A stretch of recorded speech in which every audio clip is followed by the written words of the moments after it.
ಬಂಡಾಯ ಬರಹಗಾರ ಎಂದು ಗುರುತಿಸಿಕೊಂಡಿರುವ ಡಾಕ್ಟರ್ ಆರ್ ಓಬಳೇಶ ಗಟ್ಟಿಯವರು ರಚಿಸಿರುವ 2 ಬೃಹತ್ ಗ್ರಂಥಗಳ ಗಾತ್ರ ನೋಡಿದರೆ ಆಶ್ಚರ್ಯವಾಗುತ್ತದೆ.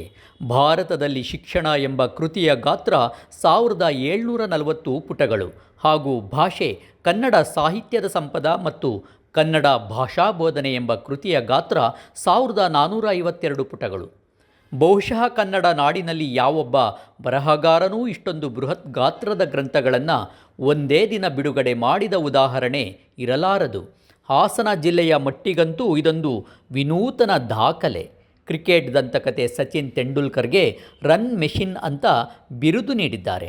ಈ ಗಟ್ಟಿಯವರಿಗೆ ಬರಹದ ಯಂತ್ರ ಎಂದು ಕರೆಯಬಹುದೇನೋ.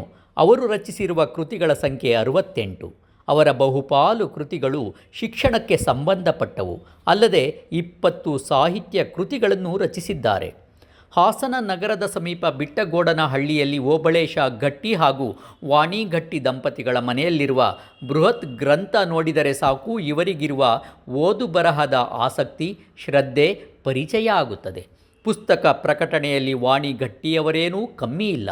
ಜನಸಂಖ್ಯಾ ಶಿಕ್ಷಣ ಮತ್ತು ಏಡ್ಸ್ ಶಿಕ್ಷಣ, ಶೈಕ್ಷಣಿಕ ಮನೋವಿಜ್ಞಾನ, ಪ್ರೌಢಶಾಲೆಗಳಲ್ಲಿ ಕನ್ನಡ ಭಾಷಾ ಬೋಧನೆ, ಪ್ರೌಢಶಾಲೆಗಳಲ್ಲಿ ಪತ್ರಲೇಖನ ಮತ್ತು ಪ್ರಬಂಧ, ಕನ್ನಡ ವ್ಯಾಕರಣ, ಛಂದಸ್ಸು, ಅಲಂಕಾರ, ವಿಕಸಿತ ಭಾರತದಲ್ಲಿ ಶಿಕ್ಷಣ, ಶ್ರೀ ಕೈಲಾರ ತಾತಯ್ಯನವರ ಜೀವನ ಮತ್ತು ತತ್ವದರ್ಶನ ಇವು ವಾಣಿಯವರ ಕೃತಿಗಳು.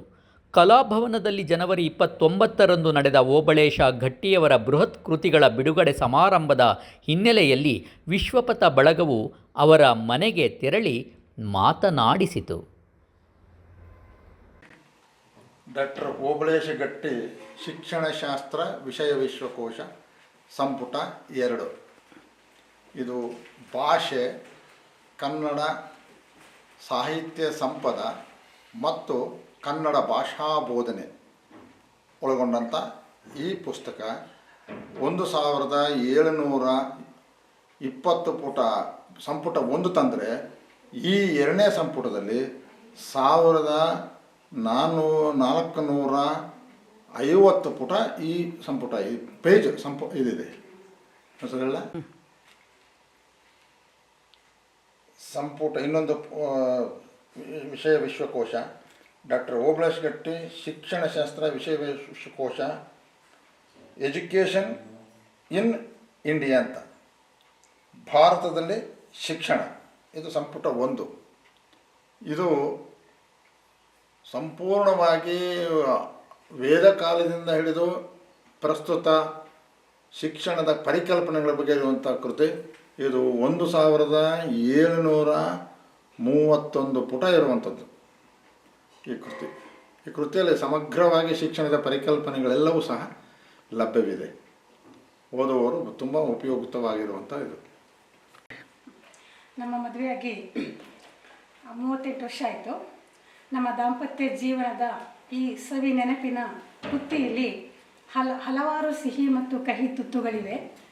ಅದರಲ್ಲಿ ನಿನ್ನೆ ನಡೆದಂತಹ 4 ಪುಸ್ತಕಗಳ ಬಿಡುಗಡೆ ನನ್ನ ಗಟ್ಟಿಯವರ ಒಂದು ಕನಸಾಗಿತ್ತದು.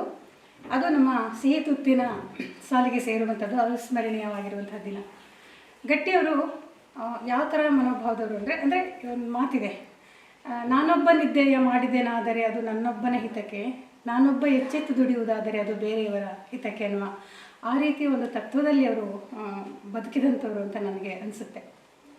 ವೃತ್ತಿ ಮತ್ತು ಪ್ರವೃತ್ತಿಗೆ ಬಂದಂಥ ಸಂದರ್ಭದಲ್ಲಿ ಗಟ್ಟಿಯವರು 2019ರಲ್ಲಿ ನಿವೃತ್ತಿಯನ್ನು ಹೊಂದಿದ್ರು. ಆ ನಿವೃತ್ತಿಯ ನಂತರ ನಿವೃತ್ತಿ ಆದರೂ ಕೂಡ ಅವರು ಪ್ರವೃತ್ತಿಯನ್ನು ಬಿಡಲಿಲ್ಲ. ಅವರ ಪ್ರವೃತ್ತಿ ಮೀನ್ಸ್ ಬರವಣಿಗೆ, ಸದಾ ಅವರ ಬರವಣಿಗೆ ಅದು ನಮಗೆ ಕೆಲವೊಂದು ಸರ್ತಿ ಖುಷಿ ಕೊಡ್ತಾ ಇತ್ತು. ಆದರೆ ಕೆಲವೊಂದು ಸರ್ತಿ ತುಂಬ ಬೇಸರ ಕೂಡ ಮಾಡ್ಕೊಂಡಿದ್ದೀನಿ, ಈ ವಿಷಯಕ್ಕೆ ಜಗಳ ಕೂಡ ಆಡಿದ್ದೀನಿ. ಕಾರಣ ಏನಪ್ಪ ಅಂತಂದರೆ ಸಂಸಾರಕ್ಕಾಗಲಿ ಅಥವಾ ನಮಗಾಗಲಿ ಮಕ್ಕಳಿಗಾಗಲಿ ಏನು ಸಮಯವನ್ನು ಕೊಡ್ತಾ ಇರಲಿಲ್ಲ ಅವರು. ಇದು ನಮಗೆ ಎಲ್ಲಿ ಹೋಗೋದಾದ್ರು ಎಲ್ಲಿ ಬರೋದಾದ್ರು ನಾನು ಒಬ್ಬಳೇ ಹೋಗಬೇಕಿತ್ತು. ಮನೆ ಜವಾಬ್ದಾರಿ ಆಗಲಿ ಅಥವಾ ಇನ್ನೊಂದು ಯಾವುದಕ್ಕೂ ಅವರು ತಲೆ ಕೆಡಿಸ್ಕೊಂಡಂಥವರೇ ಅಲ್ಲ. ಸದಾ ಅವರು ಪುಸ್ತಕ, ಬರವಣಿಗೆ, ಪುಸ್ತಕ, ಪೆನ್ನು ಈ ಒಂದು ಇದರಲ್ಲೇ ಅವರು ಬಂದಂಥವರು. ಹಾಗಾಗಿ ಇದರಲ್ಲಿ ನನಗೆ ಸ್ವಲ್ಪ ಅಸಮಾಧಾನ ಇದೆ. ಆದರೆ ಅವರ ಸಾಧನೆಯಲ್ಲಿ ನನಗೆ ತುಂಬ ಹೆಮ್ಮೆ ಇದೆ. ಆ ವಿಚಾರದಲ್ಲಿ ನಾನು ಅವರನ್ನು ಮೆಚ್ಕೊಳ್ತೀನಿ. ಮತ್ತು ಹೇಳಬೇಕು ಅಂತಂದರೆ ಒಂದು ಕೆಲವೊಂದು ವಿಚಾರ ಅಂದರೆ ಸಂಪ್ರದಾಯ ಅಂತಂದರೆ ಸಂಪೂರ್ಣ ನಾಸ್ತಿಕರು ಇವರು. ನಾನಾದರೂ ಸಂಪೂರ್ಣ ಒಂದು ಆಸ್ತಿಕ ಸಂಪ್ರದಾಯದಿಂದ ಬಂದಂಥವಳು, ಸಂಪ್ರದಾಯಸ್ಥ ಕುಟುಂಬದಿಂದ ಬಂದಂಥವಳು. ಆ ವಿಚಾರದಲ್ಲಿ ನನಗೂ ಇವ್ರಿಗೂ ಆಗಾಗ ಸ್ವಲ್ಪ ಗಲಾಟೆ ನಡೀತಾ ಇರುತ್ತೆ. ನಾನು ಪೂಜೆ ಮಾಡ್ತಾ ಇದ್ರೆ ಇವ್ರ ಬೈಗಳವೇ ನಮ್ಮ ಪೂಜೆಯ ಮಂತ್ರವಾಗಿರುತ್ತೆ. ಸೊ ಇದು ನನಗೆ ಸ್ವಲ್ಪ ಬೇಸರದ ಸಂಗತಿ. ನಾನು ತುಂಬ ಅದನ್ನು ಆ ಪ್ರವೃತ್ತಿಯನ್ನು ಅವರಿಂದ ಹೋಗ್ಲಾಡಿಸ್ಲಿಕ್ಕೆ ಭಾರಿ ಪ್ರಯತ್ನ ಪಟ್ಟೆ. ಆದರೆ ಅದು ಅವರ ನಾಸ್ತಿಕತೆಯನ್ನು ನನಗೆ ಅವರಿಂದ ದೂರ ಮಾಡಲಿಕ್ಕೆ ಆಗಲಿಲ್ಲ. ದೇವಸ್ಥಾನಕ್ಕಾಗಲಿ ಅಥವಾ ಎಲ್ಲಿಗೂ ಬರಲ್ಲ ಅವರು. ನಾವು ಅಂಥ ಸಂದರ್ಭದಲ್ಲಿ ನನಗೆ ಸ್ವಲ್ಪ ಬೇಸರ ಅಂತ ಅನಿಸಿದ್ದು ಕೂಡ ಇದೆ. ಇನ್ನು ಮಾಮೂಲಿಯಾಗಿ ಒಂದು ತೆಂಗಿನ ಮರ ಬೆಳೆದು ಅದು ಫಲ ಕೊಡುತ್ತೆ, ಅದು ಬೇರೆ. ಆದರೆ ಒಂದೊಂದು ರೆಂಬೆ ಬೀಳ್ತಾ ಹೋಗುತ್ತೆ, ಬಿದ್ದಾಗ ಒಂದೊಂದು ಮಾರ್ಕ್ ಇಟ್ಟು ಹೋಗುತ್ತೆ, ನಾನು ಈ ಸಮಾಜ ಇದ್ದೇ ಆ ಗಿಡದಲ್ಲಿ ಅಂತ. ಆ ರೀತಿಯಲ್ಲಿ ಗಟ್ಟಿಯವರು ಒಂದು ಉತ್ತಮವಾದಂಥ ಜೀವನವನ್ನು ಬದುಕಿದ್ದಾರೆ. ಹೇಗೆ ತೆಂಗಿನ ಮರದ ರೆಂಬೆಗಳು ಉದುರೋದ್ರೂ ಕೂಡ ಅಲ್ಲೊಂದು ಮಾರ್ಕ್ ಇರುತ್ತೆ, ಹಾಗೆ ಮುಂದಿನ ಒಂದು ನಮ್ಮ ಕಾಲಾನಂತರವೂ ಕೂಡ ಗಟ್ಟಿಯವರ ಒಂದು ಸ್ಮರಣೆ ಈ ಸಮಾಜದಲ್ಲಿ ಇರುತ್ತೆ ಅನ್ನೋಂಥದ್ದನ್ನು ನಾನು ಅದರ ಹೇಳೋದಕ್ಕೆ ಇಷ್ಟಪಡ್ತೀನಿ. ಮತ್ತು ಅವರು ಯಾವತ್ತೂ ಕೂಡ ಸಮಯವನ್ನು ಹಾಳು ಮಾಡಿದವರು ಅಂತಲ್ಲ. ಸಮಯ ಅಂದರೆ ಒಂದು ಬೆಲೆ, ಅದಕ್ಕೆ ತುಂಬ ಆದ್ಯತೆಯನ್ನು ಕೊಟ್ಟಂಥವರು. ಅಲ್ಲಿ ಇಲ್ಲಿ ಹೋಗಿ ಹರಟೆ ಹೊಡೆಯೋದಾಗಲಿ ಅಥವಾ ಆ ಕಡೆ ಈ ಕಡೆ ಒಂದು ಮಾತು ಪಟಾಂಗ ಮಾಡೋದು ಅಥವಾ ಇನ್ಯಾವುದೇ ರೀತಿಯಲ್ಲಿ ಅವರು ಕಾಲ ಕಳೆದಿಲ್ಲ. ಅದರಲ್ಲಿ ನನಗೆ ಹೆಮ್ಮೆ ಇದೆ. ಅದೊಂದೇ ಒಂದು ದುಃಖ, ಸಾಂಸಾರಿಕವಾಗಿ ಅವರು ನಮಗೆ ಸಂತೃಪ್ತಿಯನ್ನು ಅವರು ಕೊಡಲಿಲ್ಲ. ಬರವಣಿಗೆಗೆ ಅವ್ರನ್ನ ದುಡಿದ್ರು ಅನ್ನುವಂಥ ಒಂದು ಇದು ಬಿಟ್ಟರೆ ಮತ್ತು ಎಲ್ಲ ವಿಷಯದಲ್ಲೂ ನಾನು ಅವ್ರನ್ನ ತುಂಬ ಇಷ್ಟಪಡ್ತೀನಿ, ಪ್ರಶಂಸ್ತೀನಿ. ಮತ್ತು ಅವರ ಪತ್ನಿ ಆಗೋದಕ್ಕೆ ನನಗೆ ಹೆಮ್ಮೆ. ನನ್ನ ಹೆಸರು ಡಾಕ್ಟರ್ ಆರ್ ಓಬಳೇಶ ಗಟ್ಟಿ ಅಂತ. ನಾನು ಇಂದಿನ ಚಿತ್ರದುರ್ಗ ಜಿಲ್ಲೆ, ಈಗಿನ ದಾವಣಗೆರೆ ಜಿಲ್ಲೆ, ಜಳೂರು ತಾಲೂಕು ತೋರಣಘಟ್ಟ ಗ್ರಾಮ ಅಲ್ಲಿ ಹುಟ್ಟಿ ಬೆಳೆದಂಥವನು. ಪ್ರಾಥಮಿಕ ಶಿಕ್ಷಣ ತೋರಣಘಟ್ಟದಲ್ಲೇ ನಡೆಯಿತು. ನಂತರ ಪ್ರೌಢಶಾಲಾ ಶಿಕ್ಷಣ ಹೊಳಲ್ಕೆರೆ ತಾಲೂಕು ಮಲ್ಲಾಡಿಹಳ್ಳಿಯಲ್ಲಿ ಮುಗಿಸಿ, ನಂತರ PU ಶಿಕ್ಷಣವನ್ನು ಕೊಟ್ಟನಂಜಪ್ಪ ಜೂನಿಯರ್ ಕಾಲೇಜ್ ಹೊಳಲ್ಕೆರೆಯಲ್ಲಿ ಮುಗಿಸಿ, ನಂತರ ಭದ್ರಾವತಿ ಸರ್ ಎಂ ವಿಶ್ವೇಶ್ವರಯ್ಯ ಕಾಲೇಜಿನಲ್ಲಿ ಪದವಿಯನ್ನು ಮುಗಿಸಿ, ನಂತರ B.Ed ಪದವಿಯನ್ನು ತುಮಕೂರು ಸಿದ್ಧಗಂಗಾ B.Ed ಕಾಲೇಜಿನಲ್ಲಿ ಮುಗಿಸಿ, ನಂತರ M.Ed ಬೆಂಗಳೂರು ವಿಶ್ವವಿದ್ಯಾಲಯದಲ್ಲಿ ಮುಗಿಸಿ, ನಂತರ MA ಕನ್ನಡವನ್ನು ಧಾರವಾಡ ವಿಶ್ವವಿದ್ಯಾಲಯದಲ್ಲಿ ಮುಗಿಸಿ, ನಂತರ ಇನ್ನೊಂದು ಕನ್ನಡ ಪದವಿಯನ್ನು ಮೈಸೂರಿನಲ್ಲಿ ಮುಗಿಸಿ, ನಂತರ ಮೈಸೂರು ವಿಶ್ವವಿದ್ಯಾಲಯದಿಂದ PhD ಪಡೆದು ನಾನು 1986ರಲ್ಲಿ ಹಾಸನ ಜಿಲ್ಲೆ ಸಕಲೇಶಪುರದಲ್ಲಿ BRDM ಶಿಕ್ಷಣ ಮಹಾವಿದ್ಯಾಲಯದಲ್ಲಿ ನೌಕರಿ ಪಡ್ಕೊಂಡೆ. ಅಲ್ಲಿಂದ ಹೆಚ್ಚು ಕಡಿಮೆ ಇಲ್ಲಿವರೆಗೂ ಹಾಸನ ಜಿಲ್ಲೆಯಲ್ಲೇ ನಾನು ವಾಸ್ತವ್ಯವನ್ನು ಮಾಡ್ತಾಯಿದ್ದೀನಿ. ನಂತರದ ದಿನಗಳಲ್ಲಿ ನಾನು ಲೆಕ್ಚರರ್ ಆದ ಮೇಲೆ ರೀಡರ್ ಆದಮೇಲೆ ಪ್ರೊಫೆಸರ್ ಆದೆ. ನಂತರ ನನಗೆ ಸಕಲೇಶಪುರ B.Ed ಕಾಲೇಜಿಂದ ಸಿದ್ಧಗಂಗಾ B.Ed ಕಾಲೇಜಿವರೆಗೂ ತುಂಬ ನನಗೆ ಅತ್ಯಂತ ಒಂದು ರೀತಿ ನಿಕಟವಾದಂಥ ಸಂಪರ್ಕ ಇತ್ತು. ಆ ನಂತರದಲ್ಲಿ ಈ ಸಕಲೇಶಪುರ B.Ed ಕಾಲೇಜ್ BRDM ಕಾಲೇಜನ್ನು JSS ಸಂಸ್ಥೆಗೆ ಮಾರಾಟ ಅನ್ನೋದಕ್ಕಿಂತ ಅದು ವಿಲೀನವನ್ನು ಮಾಡಿದರು. ನಂತರ ನಾನು ನನ್ನ ಸುತ್ತೂರು B.Ed ಕಾಲೇಜಿಗೆ ಪ್ರಾಂಶುಪಾಲರನ್ನು ಮಾಡಿದರು. ಆ ಸುತ್ತೂರಲ್ಲಿ ನನಗೆ ಅವರ ಸಂಪ್ರದಾಯಗಳು ಇತ್ಯಾದಿ ನನಗೆ ಯಾಕೋ ಇರಿಸಲಿಲ್ಲ. ಹಾಗಾಗಿ ನಾನು ತಿಪಟೂರು ಕಲ್ಪತರು B.Ed ಕಾಲೇಜಿಗೆ ಪ್ರಾಂಶುಪಾಲನಾಗಿ ಹೋದೆ. ಅಲ್ಲಿ ಸುಮಾರು 15 ವರ್ಷ ಪ್ರಾಂಶುಪಾಲನಾಗಿ, ನಂತರ ಕೊನೆಯ ದಿನಗಳಲ್ಲಿ ತುಮಕೂರು ವಿಶ್ವವಿದ್ಯಾನಿಲಯದ ಡೀನ್ ಆಗಿ, ಶಿಕ್ಷಣ ವಿಭಾಗದ ಡೀನ್ ಆಗಿ ನಾನು 1919ರಲ್ಲಿ ನೌಕರಿಯಿಂದ ನಿವೃತ್ತನಾದೆ. ಇಷ್ಟು ನನ್ನ ಶೈಕ್ಷಣಿಕ ನಡೆದು ಬಂದಂಥ ಒಂದು ಹಾದಿ. ನಂತರ ದಿನಗಳಲ್ಲಿ ಬರವಣಿಗೆ ನಾವು ಹೆಚ್ಚು ಮಾತಾಡ್ತಾ ಇದ್ದೆ, ಅಥವಾ ಮಾತನಾಡೋದಕ್ಕಿಂತ ನಾನು ಹೆಚ್ಚು ಬರವಣಿಗೆ ಮಾಡ್ತಿದ್ದೆ. ಬರವಣಿಗೆ ಜೊತೆಗೆ ಅಲ್ಲಲ್ಲಿ ಸಾಮಾಜಿಕ ಚಟುವಟಿಕೆಗಳಲ್ಲಿ, ಸಾಮಾಜಿಕ ಪರಿವರ್ತನೆಗೆ ಸಂಬಂಧಪಟ್ಟಂತಹ ಸಮಾರಂಭಗಳಲ್ಲಿ ಭಾಗವಹಿಸಿ ನಾನು ಕೆಲಸವನ್ನು ಮಾಡ್ತಾಯಿದ್ದೆ. ಹಾಗಾಗಿ ಗುಡಿಸಲುಗಳಲ್ಲಿ ಹೋರಾಟದ ದೀಪವನ್ನು ಹಚ್ಚಿದಂಥ ನನ್ನ ಗುರುಗಳು ಅಂದರೆ ಸರ್ ಎಂ ವಿಶ್ವೇಶ್ವರಯ್ಯ ಕಾಲೇಜು ಭದ್ರಾವತಿಯಲ್ಲಿ B. ಕೃಷ್ಣಪ್ಪ ಅಂತ ಇದ್ದರು. ಆ B. ಕೃಷ್ಣಪ್ಪನವರು 1994ರಲ್ಲಿ BSBಯಿಂದ ನನಗೆ ಒಂದು MLA, ನಮ್ಮ ಜಳೂರು ತಾಲೂಕು MLA ಆಗಬೇಕು, ವಿಧಾನ ಪರಿಷತ್ತಿಗೆ ನೀನು ಬರಬೇಕು, ನೀನು ರಾಜಕೀಯಕ್ಕೆ ಬರಬೇಕು, ಭಾಳ ಬುದ್ಧಿವಂತಿದೆಯಾ, ನಿನ್ನಂತರ ಬೇಕು ಅಂತ ಆವಾಗ BSBಯಿಂದ ಟಿಕೆಟನ್ನು ಕೊಟ್ಟು ನನ್ನನ್ನು ವಿಧಾನಸಭೆಗೆ ನಿಲ್ಲಿಸಿದರು. ಆದರೆ ರಾಜಕಾರಣವೇ ಬೇರೆ, ವೃತ್ತಿನೇ ಬೇರೆ. ಮತ್ತು ಆ ಸಂದರ್ಭಗಳಲ್ಲೇ ಆಗಿತ್ತಂದರೆ ಈಗಿನ ರಾಜಕಾರಣ ಹೇಗಿತ್ತು ಅನ್ನೋದನ್ನು ನಾವು ಊಹಿಸೋಕ್ಕೂ ಆಗೋದಿಲ್ಲ. ಅದನ್ನು ಅಲ್ಲಿಗೆ ರಾಜಕಾರಣವನ್ನು ಬಿಟ್ಟೆ. ನಂತರದಲ್ಲಿ ಬರವಣಿಗೆ, ಭಾಷಣ, ನನ್ನ ವೃತ್ತಿಯನ್ನು ಮುಗಿಸ್ಕೊಂಡು ನಾನು ಈಗ ಹಾಸನದಲ್ಲಿ ನಾನು ಸೆಟ್ಲಾಗಿ ಜೀವನವನ್ನು ನಡೆಸ್ತಾ ಇದ್ದೀನಿ. ಈಗ ನನ್ನ ನಿನ್ನೆ ಕೃತಿಗಳು ಬಿಡುಗಡೆ ಆಗಿದ್ದು ನೀವೆಲ್ಲರೂ ನೋಡಿದಿರಿ. ಭಾರತದ ಶಿಕ್ಷಣ ಒಂದು ಅತ್ಯಂತ ಅದ್ಭುತವಾದಂಥ ಶಿಕ್ಷಣದ ಪರಿಕಲ್ಪನೆಗಳನ್ನು ಒಳಗೊಂಡಂತಹ ಒಂದು ಪುಸ್ತಕ ಅದು. ಆನಂತರದಲ್ಲಿ ಭಾಷೆ, ಆನಂತರದಲ್ಲಿ ಬಹಳ ಮುಖ್ಯವಾಗಿ ಇರುವಂಥ ಒಂದು ಪುಸ್ತಕ ಅಂತಂದಕ್ಕಿಂತ ನನಗೆ ತುಂಬ ತೃಪ್ತಿ ಕೊಟ್ಟಿರುವಂಥದ್ದು. ನಾನು ಇಲ್ಲಿ ಕೂತಿದ್ದೀನಲ್ಲ, ಇದೇ ಸ್ಥಳದಲ್ಲಿ ಹಗಲಿರುಳು ಕೂತು ಬರೆಯುವಂಥ ನನಗೆ ಅಭ್ಯಾಸ, ತಿರುಗಾಟ ತುಂಬ ಕಡಿಮೆ. ಹಾಗಾಗಿ ಅಂಥ ಒಂದು ಅದ್ಭುತವಾದಂಥ ಪುಸ್ತಕಗಳನ್ನ ನಾನು ಹೊರತರಕ್ಕೆ ನನಗೆ ಸಹಾಯ ಅನ್ನೋದಕ್ಕಿಂತ ತಪಸ್ಸು. ಯಾಕಂದರೆ ನಾನ್ ಋಷಿ ಕುರಿತೇ ಕಾವ್ಯಂ ಅಂತ ಒಂದು ಕಾವ್ಯಮೀಮಾಂಸೆಯಲ್ಲಿ ಇರ್ತಾರೆ. ನಮ್ಮ ಕಾವ್ಯಮೀಮಾಂಸೆಯಲ್ಲಿ ಯಾರು ಋಷಿಯಂತೆ ಕೂತವನು ಮಾತ್ರ ಬರೆಯೋಕ್ಕೆ ಸಾಧ್ಯ ಅಂತ. ಆ ಋಷಿಯಂತೆ ಕೂತು ಬರೆದಿದ್ದಕ್ಕೋಸ್ಕರವಾಗಿ ಇಂಥ ಒಂದು ಬೃಹತ್ತಾದಂಥ ಕೃತಿಗಳನ್ನು ತರೋದಕ್ಕೆ ನನಗೆ ಅನುಕೂಲ ಆಯಿತು. ಹೀಗೆ ನಾನು ಬರವಣಿಗೆಯಲ್ಲಿ ಮುಂದುವರಿತಾ ಇದ್ದೇನೆ.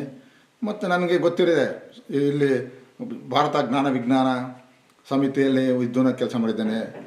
ಮತ್ತು ಹಾಸನ ಜಿಲ್ಲಾ ಸಂಪೂರ್ಣ ಸಾಕ್ಷರತಾ ಆಂದೋಲನದಲ್ಲಿ ಜಿಲ್ಲಾ ಸಂಪನ್ಮೂಲ ಕೆಲಸ ಮಾಡಿದ್ದೇನೆ. ನಮ್ಮ ಅತ್ಯಂತ ಹಿರಿಯ ಜನತಾ ಮಾಧ್ಯಮದ ಸಂಪಾದಕರಾದಂಥ ನಮ್ಮ ವೆಂಕಟೇಶ್ ಮೂರ್ತಿಯವರು ನಮ್ಮ ಜೊತೆಗಿದ್ದರು ಸಾಕ್ಷರತೆಯಲ್ಲಿ. ಆಗೆಲ್ಲ ನಾವು ತುಂಬ ಹೋರಾಟ ಮಾಡಿದ್ವಿ ಇಡೀ ಜಿಲ್ಲೆಯಲ್ಲಿ.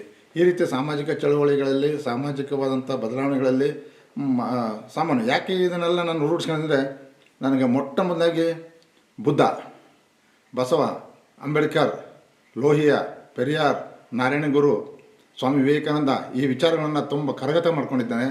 ಈ ಕರಗತ ಮಾಡ್ಕೊಂಡಿದ್ದ ಫಲವಾಗಿ ನಾನು ಏನು ಬೇಕಾದರೂ, ಎಷ್ಟು ವಿಚಾರಗಳು ಬೇಕಾದರೂ ಅವ್ರ ಬಗ್ಗೆ ನಾನು ಮಾತನಾಡಬಲ್ಲೆ. ಅವೆಲ್ಲ ರೂಢಿಸ್ಕೊಂಡು ನನ್ನ ತುಂಬು ಜೀವನವನ್ನು ನಾನು ನಡೆಸ್ತಾ ಇಲ್ಲಿದೆ. ನಿನ್ನೆ ಬಿಡುಗಡೆಯಾದಂತಹ ಕೃತಿ ಅಥವಾ ಅದನ್ನು ಶಿಕ್ಷಣಶಾಸ್ತ್ರ ವಿಷಯ ವಿಶ್ವಕೋಶ ಅಂತ ಕರಿತಿದ್ದೀವಿ. ಅಂದರೆ ಡಾಕ್ಟರ್ ಓಬಳೇಶ್ ಗಟ್ಟಿಯ ಶಿಕ್ಷಣಶಾಸ್ತ್ರ ವಿಷಯ ವಿಶ್ವಕೋಶ, ಸಂಪುಟ 1, ಭಾರತದಲ್ಲಿ ಶಿಕ್ಷಣ, ಎಜುಕೇಷನ್ ಇನ್ ಇಂಡಿಯಾ ಅಂತ ಕರಿತೀವಿ. ಆ ಪುಸ್ತಕದಲ್ಲಿ ನಾನು ಈ ದೇಶದ ವೇದ ಮತ್ತು ಉಪನಿಷತ್ ಕಾಲದಿಂದ ಶಿಕ್ಷಣ ಯಾವ ತರಹ ಇತ್ತು ಅಲ್ಲಿಂದ ಪ್ರಾರಂಭ ಮಾಡಿದವನು. ಆಮೇಲೆ ಬ್ರಿಟಿಷ್ ಕಾಲದಲ್ಲಿ ಆಯೋಗಗಳು ಬರ್ತವೆ, ಶೈಕ್ಷಣಿಕ ಆಯೋಗಗಳು ಬರ್ತವೆ, ಹೆಂಗೆ ಶಿಕ್ಷಣ ಈ ದೇಶಕ್ಕೆ ಕೊಡಬೇಕು ಅಂತ ಆಯೋಗಗಳಿದ್ದಾವೆ. ಆ ಕಮಿಷನ್ಸನ್ನು ಎಲ್ಲ ಸೇರಿಸಿ ಆ ನಂತರದಲ್ಲಿ ಈ ಭಾರತದಲ್ಲಿ ಫಿಲಾಸಫಿ ಇದೆ, ತತ್ವಜ್ಞಾನ ಇದೆ. ಆ ತತ್ವಜ್ಞಾನಕ್ಕೂ ಮತ್ತು ಶಿಕ್ಷಣಕ್ಕೆ ಏನು ಸಂಬಂಧ ಇದೆ, ಹೀಗೆ ವಿಚಾರಗಳನ್ನು ಒಳಗೊಂಡಂಥ ಇದ್ದಂಗೆ. ಮತ್ತು ಈ ದೇಶದ ಶೈಕ್ಷಣಿಕ ಚಿಂತಕರಿದ್ದಾರೆ, ಎಜುಕೇಷನ್ ಆ್ಯಂಡ್ ಫಿಲಾಸಫರ್ಸ್ ಅಂತ ಕರಿತೀವಿ. ಶೈಕ್ಷಣಿಕ ಮತ್ತು ತತ್ವಜ್ಞಾನಿಗಳಿದ್ದಾರೆ. ಅವನು ಎಲ್ಲರನ್ನ ನಾನು ಇಲ್ಲಿ ತಂದಿದ್ದೇನೆ. ಆ ನಂತರದಲ್ಲಿ ಬಹಳ ಮುಖ್ಯವಾಗಿ ಇಲ್ಲಿ ಸಮನ್ವಯ ಶಿಕ್ಷಣ ಅಂತ ಒಂದಿದೆ, ಅದನ್ನು ತಂದಿದ್ದೇನೆ. ಮತ್ತು ಶಿಕ್ಷಣ ಮತ್ತು ಸಾಕ್ಷರತೆ ಅದನ್ನು ಒಂದು ಅಧ್ಯಯನವಾಗಿ ಮಾಡಿದ್ದೇನೆ. ಆ ನಂತರದಲ್ಲಿ ಲೈಂಗಿಕ ಶಿಕ್ಷಣ ಮತ್ತು ಏಡ್ಸ್ ಶಿಕ್ಷಣ ಅದು ಒಂದು ತಂದಿದ್ದೇನೆ. ಅಂದರೆ ಇದರಲ್ಲಿ ಪ್ರಸ್ತುತ ವೇದಕಾಲ ಅಥವಾ ಉಪನಿಷತ್ ಕಾಲದಿಂದ ಹಿಡಿದು ಈ ಪ್ರಸ್ತುತ ದಿನಗಳಲ್ಲಿ ಅಥವಾ ಆಧುನಿಕ ಶಿಕ್ಷಣದವರೆಗೆ ಶೈಕ್ಷಣಿಕ ಪರಿಕಲ್ಪನೆಗಳು ಮಾತ್ರ. ಯಾಕಂದರೆ ಶಿಕ್ಷಣದಲ್ಲಿ ಶೈಕ್ಷಣಿಕ ತತ್ವಶಾಸ್ತ್ರ ಇದೆ, ಆನಂತರದಲ್ಲಿ ಶೈಕ್ಷಣಿಕ ಆಡಳಿತ ಇದೆ, ಶೈಕ್ಷಣಿಕ ಆಡಳಿತದ ಜೊತೆಗೆ ಶೈಕ್ಷಣಿಕ ಬಹಳ ಮುಖ್ಯವಾಗಿ ಶೈಕ್ಷಣಿಕ ಆಡಳಿತ ಮತ್ತು ಮೇಲ್ವಿಚಾರಣೆ ಅಂತ ಬರುತ್ತೆ, ಸೂಪರ್ವಿಷನ್ ಅಂತ, ಅದು ಸಪ್ರೇಟಾಗಿದೆ. ಆನಂತರದಲ್ಲಿ ಬೋಧನೆ ಮತ್ತು ಬೋಧನಾ ವಿಧಾನಗಳು ಬೇರೆ ಇದೆ. ಇಷ್ಟು ವಿಚಾರಗಳು ಇನ್ನೂ ಭಾಳ. ಮತ್ತೆ ಶೈಕ್ಷಣಿಕ ಮನೋವಿಜ್ಞಾನ ಬೇರೆ ಇದೆ. ಆ ನಂತರದಲ್ಲಿ ಶೈಕ್ಷಣಿಕ ಗೈಡೆನ್ಸ್ ಆ್ಯಂಡ್ ಕೌನ್ಸಿಲಿಂಗ್ ಅನ್ನೋದು ಬೇರೆ ಇದೆ. ಇವೆಲ್ಲ ಹೊರತುಪಡಿಸಿ ತಂದಿರೋದು ಇದು ಒಂದು ಪುಸ್ತಕ. ಇನ್ನು ಮುಂದಿನ ದಿನಗಳಲ್ಲಿ ಇನ್ನು ಶೈಕ್ಷಣಿಕ ಮನೋವಿಜ್ಞಾನ, ಆಮೇಲೆ ಶೈಕ್ಷಣಿಕ ಆಡಳಿತ, ಆನಂತರದಲ್ಲಿ ಬೋಧನೆ ಮತ್ತು ಬೋಧಕ ಈ ವಿಚಾರಗಳಿಗೆ ಸಂಬಂಧಪಟ್ಟಂತೆ ಇನ್ನೂ ಸಂಪುಟ ಮುಂದೆ ಬರುತ್ತೆ. ಇದು ಮೊದಲನೇ ಸಂಪುಟ. ಎರಡನೇ ಸಂಪುಟದಲ್ಲಿ ಭಾಷೆ ಮತ್ತು ಕನ್ನಡ ಸಾಹಿತ್ಯ ಸಂಪದ ಹಾಗೂ ಬೋಧನಾ ಕನ್ನಡ ಭಾಷಾ ಬೋಧನಾ ವಿಧಾನಗಳು ಅಥವಾ ಕನ್ನಡ ಭಾಷಾ ಬೋಧನೆ ಅಂತ ಒಂದು ಹೇಳ್ತೀವಿ. ಇಂಥದ್ದು ಎರಡನೇ ಸಂಪುಟದಲ್ಲಿ ತಂದಿದ್ದೇನೆ. ಅದು ನಿನ್ನೆ ಬಿಡುಗಡೆ ಆಗಿದೆ. ಈ ಭಾಷೆಗೆ ಸಂಬಂಧಪಟ್ಟಂಥ ಬಹಳ ಮುಖ್ಯವಾಗಿ ಶಾಲೆಗಳಲ್ಲಿ ಭಾಷೆಯನ್ನು ಹೇಗೆ ಬೋಧಿಸಬೇಕು. ಸಾಹಿತ್ಯ ಭಾಷೆ ಮತ್ತು ಸಾಹಿತ್ಯ ಬೇರೆ ಬೇರೆ ಅಲ್ಲ, ಆದರೆ ಲಿಖಿತ ಭಾಷೆಗೂ ಆಡೋ ಭಾಷೆಗೂ ವ್ಯತ್ಯಾಸ ಇದೆ. ಹಾಗಾಗಿ ಭಾಷಾ ಕೌಶಲ್ಯಗಳು ನಮಗೆಲ್ಲರಿಗೂ ಗೊತ್ತಿದೆ. ಆಲಿಸುವುದು, ಮಾತನಾಡುವುದು, ಓದುವುದು, ಬರೆಯುವುದು, ಚಿಂತಿಸುವುದು, ಈ 5 ಕೌಶಲ್ಯಗಳನ್ನು ಯಾರು ಚೆನ್ನಾಗಿ ಡೆವಲಪ್ ಮಾಡ್ಕೊಂಡಿರ್ಬೇಕದು, ಬರೀ ಕಲಿಯೋದಲ್ಲ, ಡೆವಲಪ್ ಮಾಡ್ಕೊಂಡಿರ್ತಾನೋ ಅವನು ಅದ್ಭುತವಾದಂಥ ಸಮಾಜದಲ್ಲಿ ಅಥವಾ ಯಾವುದೇ ರಂಗದಲ್ಲಿ ಅವನು ನಿಭಾಯಿಸೋದಕ್ಕೆ ಅನುಕೂಲ ಆಗುತ್ತೆ. ಅವನ ಅಭಿಪ್ರಾಯಗಳನ್ನು ಅಭಿವ್ಯಕ್ತಿ ಮಾಡೋದಕ್ಕೆ ಅನುಕೂಲ ಆಗುತ್ತೆ. ಈ 2 ಸಂಪುಟಗಳ ಬಗ್ಗೆ ಇಷ್ಟು ವಿಚಾರ. ಇನ್ನೊಂದು ಅಭಿನಂದನಾ ಸಾರ್ಥಕ ಸಂತ ಡಾಕ್ಟರ್ ಓಬಳೇಶ್ ಗಟ್ಟಿ ಬದುಕು ಬರಹ ಒಂದು ತಂದಿದ್ದಾರೆ. ಅದು ವಿದ್ಯಾರ್ಥಿಗಳು, ಸಮಾಜದಲ್ಲಿ ಗೆಳೆಯರು ಮತ್ತು ಕೆಲವು ಚಿಂತಕರು ಎಲ್ಲರೂ ಬರೆದಿರುವಂಥದ್ದು. ಅದ್ರ ಬಗ್ಗೆ ಇದು ಬಹಳ ಮಹತ್ವವಾದಂಥ, ನಾನು ಶ್ರಮಪಟ್ಟಿರುವಂಥ 2 ಸಂಪುಟಗಳು. ಒಂದು ಭಾರತದಲ್ಲಿ ಶಿಕ್ಷಣ, ಇನ್ನೊಂದು ಭಾಷೆ, ಕನ್ನಡ ಸಾಹಿತ್ಯ ಸಂಪದ ಮತ್ತು ಕನ್ನಡ ಭಾಷಾ ಬೋಧನೆ. ಇವು ಭಾಳ ಮುಖ್ಯವಾಗಿ ಇರುವಂಥ ಸಂಪುಟಗಳು. ಶಿಕ್ಷಣದ ಪುಸ್ತಕಗಳು ಅಥವಾ ಶಿಕ್ಷಣ ಸಾಹಿತ್ಯ ಬೇಕಾದಷ್ಟು ಬೆಳೀತಾ ಇದೆ, ಬೆಳೆದಿದೆ. ಆದರೆ ಈಗಿನ ಶಿಕ್ಷಣ ಯಾವ ಮಟ್ಟದಲ್ಲಿ ಇದೆ ಅನ್ನೋದನ್ನು ನಾವು ಯೋಚನೆ ಮಾಡಿದ್ರೆ ಭಾರಿ ನಮಗೆ ತುಂಬ ವೇದನೆ ಆಗುತ್ತೆ. ಏಕೆಂದರೆ ಪಠ್ಯಪುಸ್ತಕಗಳನ್ನು ಓದುವ, ಬರೆಯುವ, ಪರೀಕ್ಷೆಗಳಿಗೆ ಸಿದ್ಧತೆ ಮಾಡುವಂಥ ಶಿಕ್ಷಣ ಆಗೋಗಿದೆ. ಮನುಷ್ಯನಲ್ಲಿ ಅಥವಾ ಮಗುವಿನಲ್ಲಿ ಯಾವುದೇ ಕೌಶಲ್ಯಗಳನ್ನು ಬೆಳೆಸುವಂಥದ್ದಿಲ್ಲ. ಇದು ಭಾಳ ಮುಖ್ಯವಾಗಿರುವಂಥದ್ದು. ಈ ನನ್ನ ಮಗ 80%, 90%, 99% ಅಷ್ಟು ಮುಖ್ಯವನ ನನ್ನ ಮಗ ಈ ಸಮಾಜದಲ್ಲಿ ಭಾಳ ಪ್ರಾಮಾಣಿಕವಾಗಿ, ಯೋಗ್ಯವಾಗಿ ಬದುಕನ್ನು ಮಾಡುವ ಸಾಮರ್ಥ್ಯಗಳನ್ನು, ಕೆಪಾಸಿಟೀಸ್ ಬೆಳೆಸುವಂಥದ್ದಿದೆಯಾ, ಇದು ಭಾಳ ಮುಖ್ಯವಾಗಿ. ಹಾಗಾಗಿ ನಮ್ಮ ಶಿಕ್ಷಣ ತಜ್ಞರು ಹೇಳ್ತಾರೆ, ಶಾಲೆಗಳಲ್ಲಿ ಟೀಚರ್ ಮುಖ್ಯವೇ, ಕರಿಕ್ಯುಲಮ್ ಮುಖ್ಯವೇ, ಅಂದರೆ ಪಠ್ಯವಸ್ತು ಮುಖ್ಯವೇ, ಅಥವಾ ಇಡೀ ಆಡಳಿತ ನಡೆಸುವಂಥ ವ್ಯವಸ್ಥೆ ಮುಖ್ಯವೇ ಅಂತ ಒಂದು 3 ಅಂಶಗಳು ಬರ್ತವೆ. ಇದರಲ್ಲಿ ಯಾರು ಮುಖ್ಯ? ಬಹಳ ಮುಖ್ಯವಾಗಿ ಎಂತಹ ಕಳಪೆ ಪಠ್ಯವಸ್ತು ಇದ್ದರೂ ಸಹ, ಕರಿಕ್ಯುಲಮ್ ಮತ್ತು ಸಿಲೆಬಸ್ ಅಂತ ಕರಿತೀವಿ, ಪಠ್ಯವಸ್ತು ಎಷ್ಟೇ ಕಳಪೆ ಇದ್ದರೂ ಸಹ,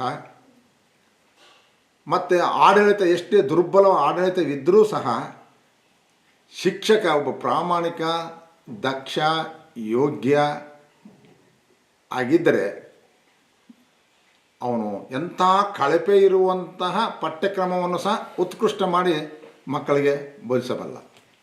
ಮತ್ತು ಅವನು ಆಡಳಿತ ನನಗೂ ಈ ಸಮಾಜಕ್ಕೆ ಸಂಬಂಧ ಇದೆ, ನನಗೂ ಈ ಸಮಾಜಕ್ಕೆ ಕನ್ಸರ್ನ್ ಇದೆ ಅನ್ನೋ ಒಂದು ಕಾಳಜಿ ಶಿಕ್ಷಕರಲ್ಲಿ ಇದ್ದಿದ್ದರೆ ಆದರೆ ಇವತ್ತು ಈ ಶಿಕ್ಷಣ ವ್ಯವಸ್ಥೆ ಈ ಮಟ್ಟಿಗೆ ಬರ್ತಿದ್ದಿಲ್ಲ. ಇದು ಒಂದು ಭಾಗ, ಶಿಕ್ಷಕನು ಮಾಡುವಂಥ ಕೆಲಸದ ಬಗ್ಗೆ ಒಂದು ಭಾಗ. ಇನ್ನೊಂದು ಭಾಗ, ಈ ದೇಶದ ರಾಜಕಾರಣ ಇದೆಲ್ಲ ಸುಮ್ಮನೆ ಎಲ್ಲ ಬೂಟಾಟಿಕೆ ಮಾಡುವಂತಹ ರಾಜಕಾರಣ. ನಾನು ಶಿಕ್ಷಣ ಅಲ್ಲಿ ತರ್ತೀನಿ, ಹೀಗೆ ತರ್ತೀನಿ ಅಂತ ಎಲ್ಲ ಲೆಕ್ಕಪತ್ರಗಳಷ್ಟೇ. ಮಕ್ಕಳಲ್ಲಿ ಯಾವ ಕೌಶಲ್ಯಗಳಿಲ್ಲ. ಈಗ ಖಾಸಗಿ ಶಾಲೆಗಳು ಇರುವಂಥ ಟೀಚರ್ಸು TET CET ಎಲ್ಲ ಫೇಲ್ ಆದರೂ ಖಾಸಗಿ ಶಾಲೆಗಳಲ್ಲಿದ್ದಾರೆ. ಆದರೆ ಇವರು TET CET ಪಾಸಾಗಿ ಸರ್ಕಾರಿ ಶಾಲೆಗಳಲ್ಲಿದ್ದಾರೆ. ಈ ಮಕ್ಕಳಿಗೂ ಆ ಮಕ್ಕಳಿಗೂ ವ್ಯತ್ಯಾಸ ಇದೆ, ಈ ಟೀಚರ್ಸ್ಗೂ ಆ ಟೀಚರ್ಸ್ಗೂ ವ್ಯತ್ಯಾಸ ಇದೆ.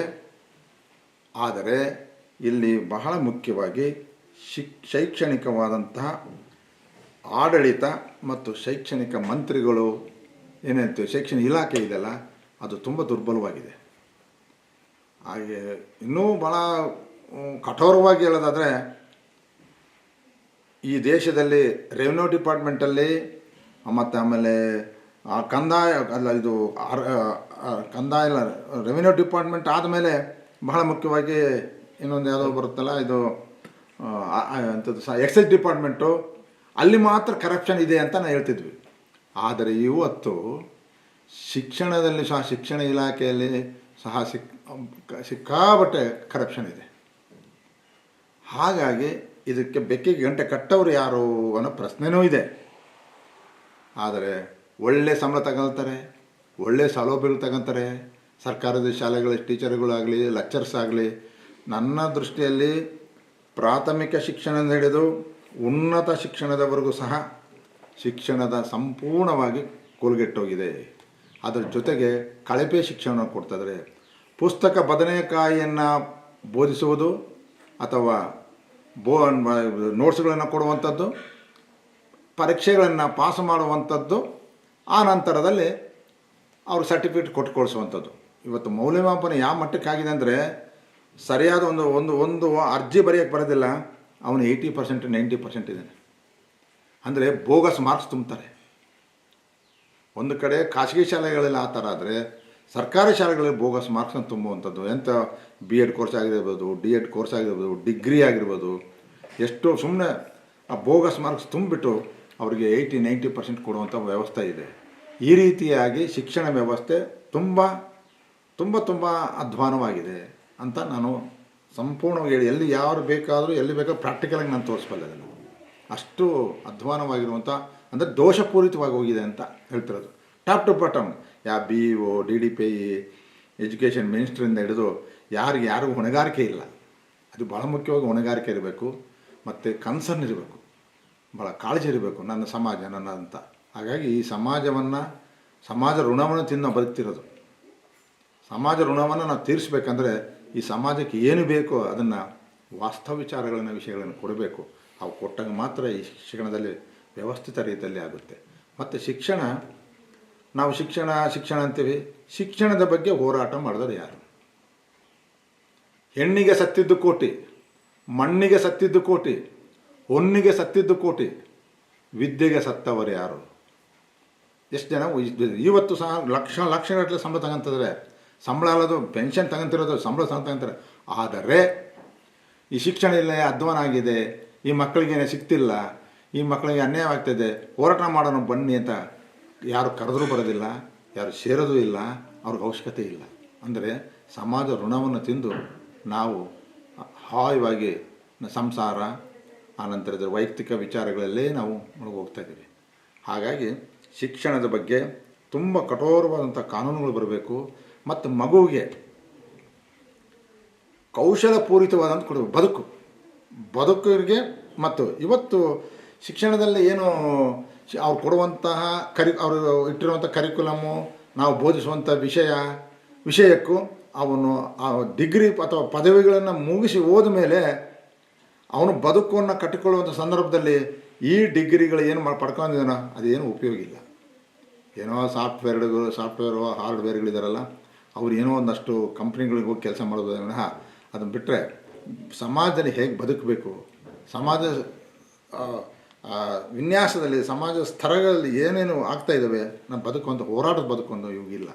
ಎಲ್ಲ ಹಾಯವಾಗಿರಬೇಕು, ಸುಖವಾಗಿರಬೇಕು, ಯಾವುದೇ ಜಂಜಾಟ ಇರಬಾರ್ದು, ಕಷ್ಟಪಡಬಾರ್ದು ಅನ್ನೋ ಮಟ್ಟಕ್ಕೆ ನಮ್ಮ ಶಿಕ್ಷಣ ಪಡೆದಂಥವ್ರು ಇದ್ದಾರೆ.